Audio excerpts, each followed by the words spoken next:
웹 3.0 메타버스의 시대, 게임의 법칙이 바뀌었다. NFT와 ARG가 바꾸는 비즈니스 법칙, 웹 3.0 메타버스 제1부 오래된 미래 메타버스 30년의 역사 1장 1990년대 메타버스가 잉태되다. 응답하라 1994 1990년대 초 PC통신에 빠진 컴퓨터 마니아들이 있었다. PC들을 연결해 데이터를 주고받는 것인데 개방되어 있어 이 세상 어느 컴퓨터와도 연결될 수 있는 인터넷과는 달리 중앙에서 서비스하는 호스트 통신 사업자가 존재하고 여기에 가입한 회원끼리만 통신할 수 있는 폐쇄적 구조다. 전자사서함, 생활정보, BBS라 불리는 게시판 등이 주 메뉴였다. 한국에서는 천리안, 하이텔이 선발주자였고 나우누리, 유니텔 등이 줄을 이었는데 당시는 전화망을 이용했고 PC통신하면 드라마 응답하라 1994에도 PC통신하는 장면이 나온다. 텍스트만 쭉 뜨는 푸른 바탕화면이 연상될 것이다. 그러다 1990년대 중반 한국에도 인터넷이라는 것이 등장한다. PC통신회사에 가입할 필요도 없이 네트워크만 연결하면 공짜로 이 세상 누구와도 메일이나 데이터를 주고받을 수 있고 이전 어디서도 얻을 수 없었던 정보를 쉽고 빠르게 접할 수 있는 새로운 세상이 열린 것이다. TV 광고에서 밤새지 마란 말이야 외쳐도 사람들은 클릭질을 멈추지 않았다. 인류 역사상 이처럼 재밌는 장난감이 있었을까?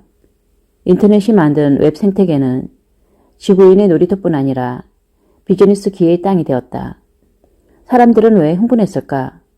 넓은 시야가 열렸기 때문이다. 사람들이 여행을 좋아하는 것도 같은 원리다. 낯선 환경에서 다른 사람들을 만날 때 우리 두뇌는 새로운 조합들을 만들어내느라 분주해진다.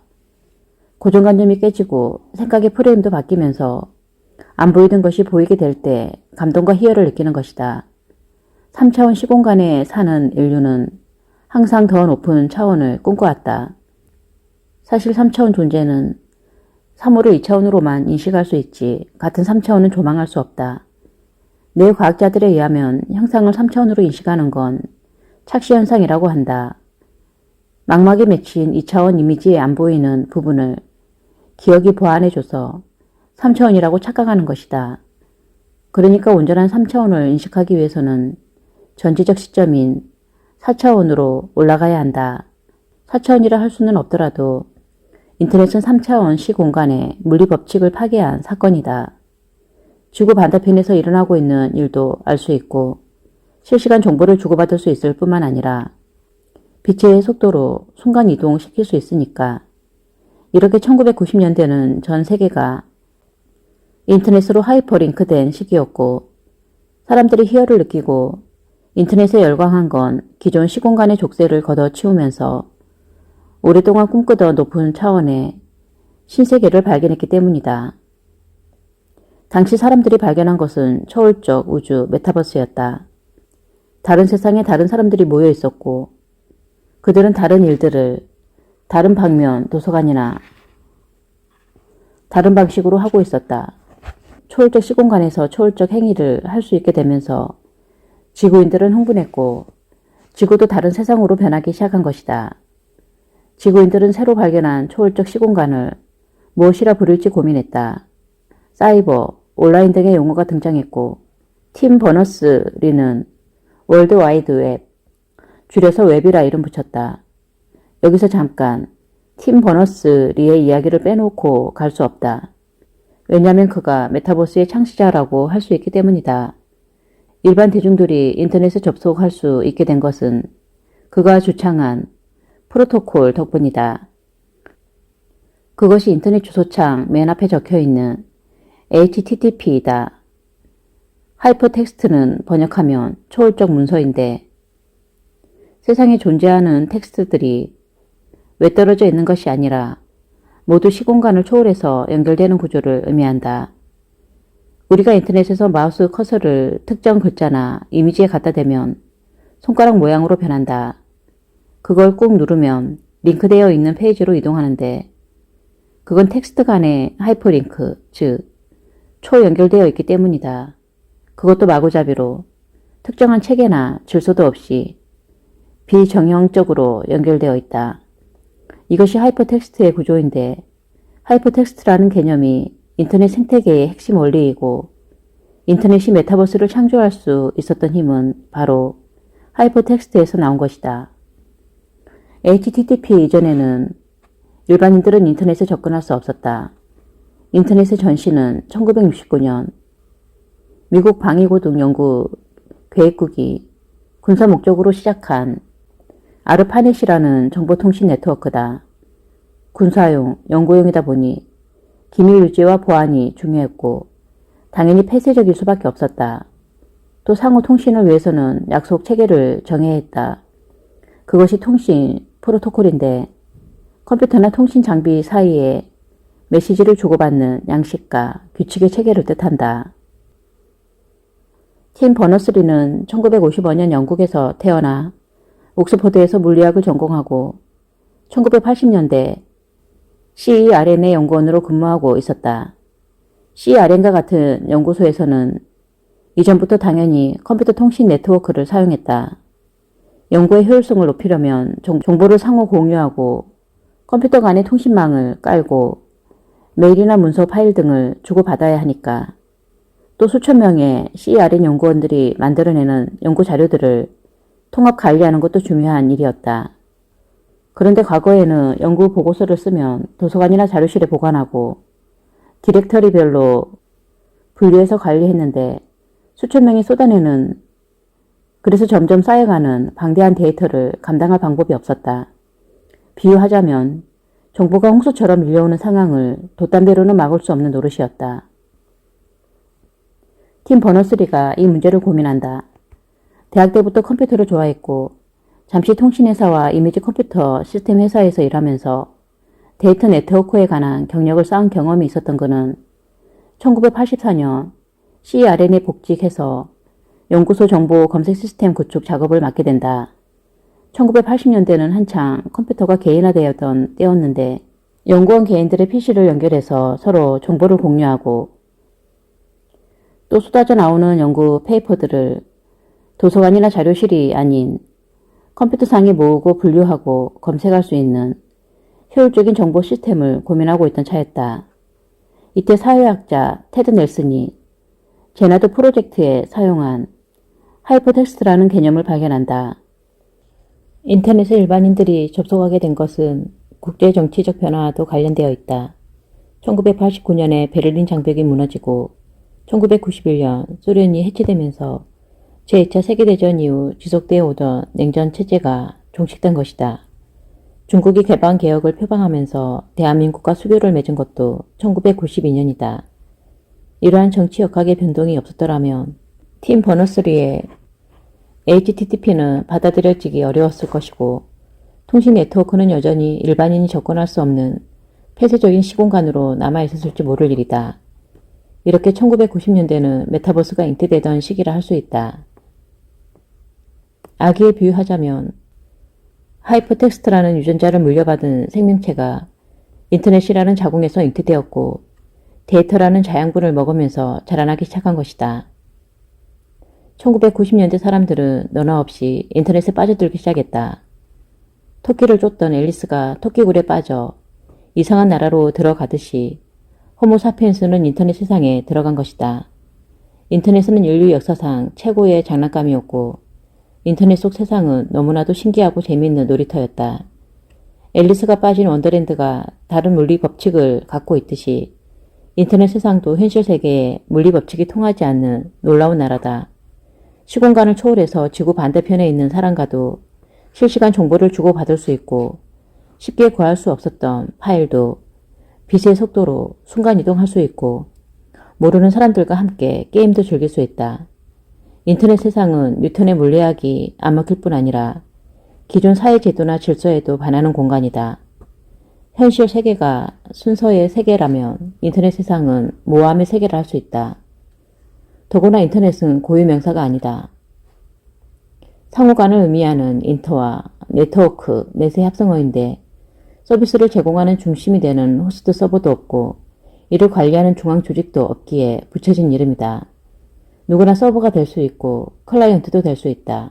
즉, 자율적이고 오픈되어 있는 시스템인 것이다. 모든 사람에게 기회가 열려 있고 학력이나 스펙도 중요하지 않다. 또 전혀 다른 문법을 갖고 있다. 기존 통념에 얽매여 있던 사람들은 소통이 힘든 이유가 여기에 있다. 사람들은 팀 버너스리의 제안에 따라 인터넷이 만든 새로운 생태계를 외부로 부르기 시작했다. 여기서 잠깐, 인터넷과 외부는 다른 차원의 개념임을 이해하고 가야 한다. 한마디로 정리하자면 인터넷은 하드웨어고 웹은 소프트웨어다. 인터넷은 문자 그대로 서로 연결되는 망이고 네트워크의 데이터가 흐르면서 만들어진 에너지의 장인 셈이다. 사이버 대륙으로 항해한 사람들. 1990년대 들어 조성된 웹은 새로운 기회 땅으로 부상했다.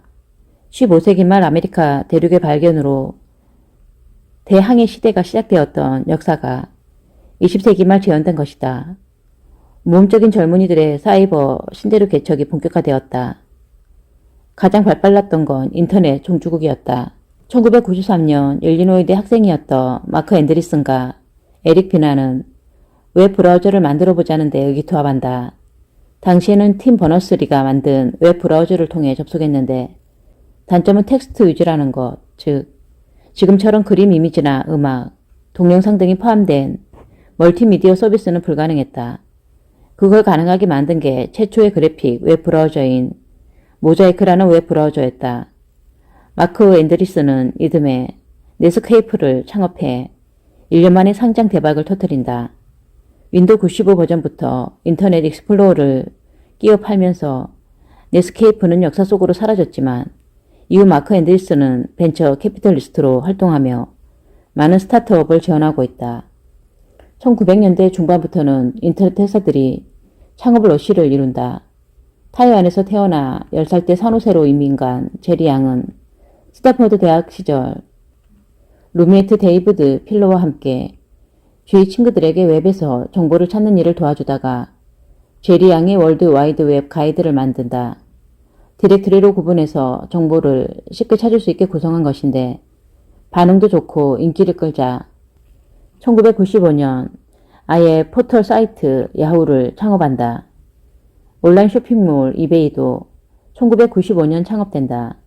한 소프트웨어 회사에서 프로그래머로 일하던 피에르 오미디아르는 캔디케이스 수집강인 자신의 애인을 도와주려고 인터넷을 뒤지다가 문득 온라인 벼룩시장을 만들어서 서로 사고팔고 교환도 할 수 있도록 하면 좋겠다는 아이디어를 떠올렸다.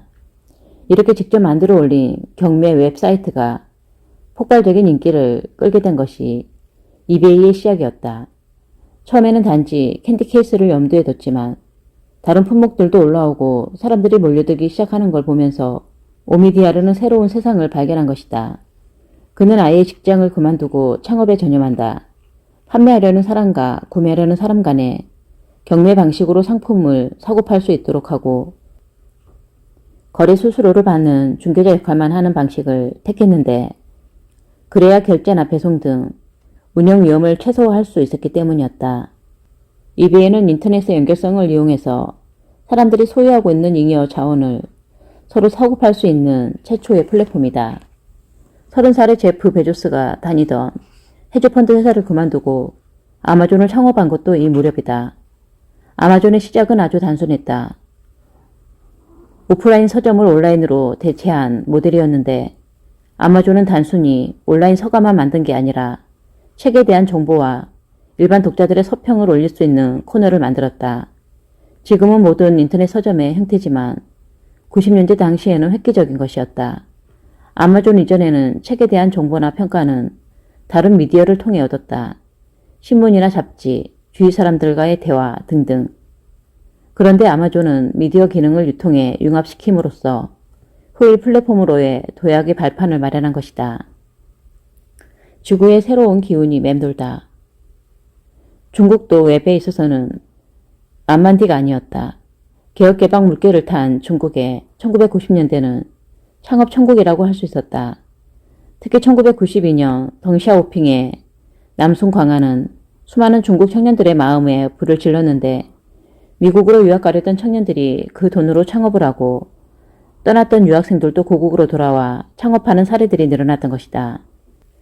중국의 BAT라 불렸던 바이두, 알리바바, 텐센트 역시 1990년대 후반에 창업한다. 광둥성 출신의 마하텅이 삐삐 만들던 선전 텔레콤에 다니다가 ICQ라는 채팅형 인스턴트 메신저를 개발하면서 텐센트를 창업한 것이 1998년이었고 1999년 마위는 B2B 전자 상거래 사이트 알리바바를 창업한다. 중국판 구글이라 불리는 바이두 역시 1999년경 시작했는데 창업자 리엔홍은 미국 유학 후 월스트리트와 인포시크에서 근무하다가 실리콘밸리 대신 베이징행을 택한다. 이때 창업한 중국의 IT 기업들은 현재 중국 경제의 중추가 되어 있다. 한국에서도 인터파크, 다음과 네이버가 이 무렵 시작되었다. 일일이 거론하기 힘들지만 1990년대는 수를 셀 수 없이 많은 성공과 실패 사례들이 쏟아지면서 지구상의 새로운 기운이 감돌던 시기였다. 팀 버너스리의 공헌으로 열린 사이버 신대륙에 영민한 청년들의 골드러시 항해가 이어졌고 비즈니스의 기류도 바뀌게 된다. 1990년대 인터넷은 지각판을 흔들면서 게임의 법칙을 바꿔놓았다. 그 힘은 연결과 융합에서 나온다. 1995년 백과사전의 대명사 브리테니커가 개인 투자자에게 헐값에 매각되었다는 뉴스는 미국 사회에 충격을 안겨주었다. 250년 전통의 뿌리 깊은 나무가 인터넷이 일으킨 지각 변동에 순식간에 뽑혀버렸기 때문이다. 지금 와서 생각해보면 당연한 이치다. 소수 전문가들이 작성한 브리테니커의 텍스트가 초월적으로 링크되어 있는 하이프 텍스트를 무슨 수로 이길 수 있겠는가. 전통 기업들도 긴장하지 않을 수 없었다. 비즈니스의 판도가 오프라인에서 온라인으로, 즉 현실 세계에서 웹이라는 사이버 공간으로 이동하는 추세가 뚜렷했기 때문이다. 회사들은 언어 없이 홈페이지를 만들고 사업 영역을 온라인으로 옮기는 작업을 서둘렀다. 문제는 이상한 나라의 물리법칙과 문법을 이해하지 못하고 문의만 바꿨다는 데 있다. 그것이 결국 2000년대 초에 닷컴 버블로 터진 것이다. 20세기 말 디지털과 인터넷이 일으킨 지각 변동을 3차 산업혁명이라 부르기도 한다. 용어와 어찌됐든 연결과 융합, 역전과 이동 등 무시무시한 변화가 일어난 것은 사실이다. 그러나 이것은 소곡에 불과했다. 진짜 무서운 변화는 21세기 들어 모습을 드러낸다. 초기의 웹 생태계가 1차원 수준이었다면 2차원으로 진화하면서 근원적인 전환이 일어난 것이다. 그리고 그것이 인공지능, VR, 이미지 처리 기술 등의 발전으로 3차원 모습으로 구체화되는데 그걸 요즘 메타버스라는 용어로 부른다. 웹의 DNA가 유전된 웹 3.0 메타버스는 우리가 알던 세상이 아니다. 구성물질이나 구조도 다르고 작동 원리 역시 딴판이다. 뉴턴의 물리법칙이 먹히지 않는다. 모든 것이 융합될 수 있고 무엇과 무엇이 어떻게 연결되어 어떤 결과물로 변형될지 예측하기 어려운 이상한 나라다. 뉴턴 역학은 결론론적인데 비해 양자역학은 확률론적이다. 즉 불확정성을 주장하면서 모든 물체는 확률로 존재한단다. 메타버스는 슈레딩거의 고양이 같다. 상자를 열어보기 전까지 고양이가 살아있는지 죽었는지 알 수 없다. 생과 사가 중첩되어 있다는 슈레딩거의 가설에 20세기 최고의 물리학자 아인슈타인조차 신은 주사위 놀이를 하지 않는다라며 손사래를 쳤다. 그러나 양자와 물리학은 더 많은 현상을 설명하고 있고 21세기 인류는 곧 500년 전 겪었던 코페르니쿠스 쇼크를 받게 될지 모른다. 메타버스는 양자역학에서 말하는 불확정성의 원리가 적용되는 곳이다. 모호함의 세계, 뒤죽박죽, 일정한 질서도 없고 울타리도 없는 야생의 땅이다.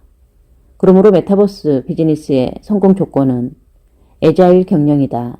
즉, 기민하게 움직이고 반응을 보면서 날렵하게 수정해가는 전략이 주요하다. 메타버스는 뉴턴의 물리법칙이 듣지 않는 곳이고 X값을 넣으면 Y값이 정해지는 결정론적 방정식이 아니기 때문이다.